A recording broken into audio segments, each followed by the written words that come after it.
పొలిమేరలో కూర్చున్న మహాశక్తి నల్లపోచమ్మ తల్లి కాబట్టి ఈ ఊర కుక్కలు ఉంటాయి కదమ్మా, కొన్ని అకాల మరణాలు, ఈ ప్రేతాత్మలు, దుష్ట శక్తులు వస్తాయి కదా, అమ్మ రూపాన్ని చూసే భయపడతాయి అనమాట నల్లపోచమ్మ తల్లిని.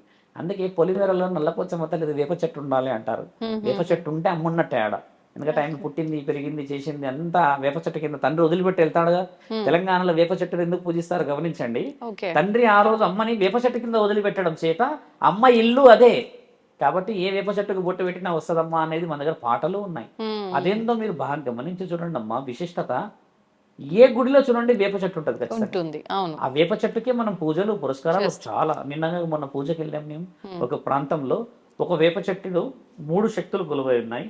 ముత్యాలమ్మ, తర్వాత సంతాన లక్ష్మమ్మ, తర్వాత ఎల్లమ్మ తల్లమ్మ. చెట్టు ఇలా ఉండి ఇలా 3 పాయలు అయింది. ఇంత కింద లావు కండ, 3 ఇట్లా ఉండి మధ్యలో ఒక శక్తి. అయితే 3 ఉన్నారని ఆ అమ్మకి కళ్ళలో కనబడతారంట. ఎవరికి? అక్కడ ఉన్న భక్తురాలకి ఆవిడ ఇష్టంగా పూజించుకుంటుందంట. కానీ ఆమెకి ఏ దేవుడు ఎవరో తెలియదట. నా కళలో వస్తుంది, నేను పూజిస్తా స్వామి అంటే. కానీ నేను ఏమి గుర్తుండదు నాకు. దీపం పెట్టమంటారు, దీపం పెడతా చేస్తా. అది ఒక ఫ్యాక్టరీ అది.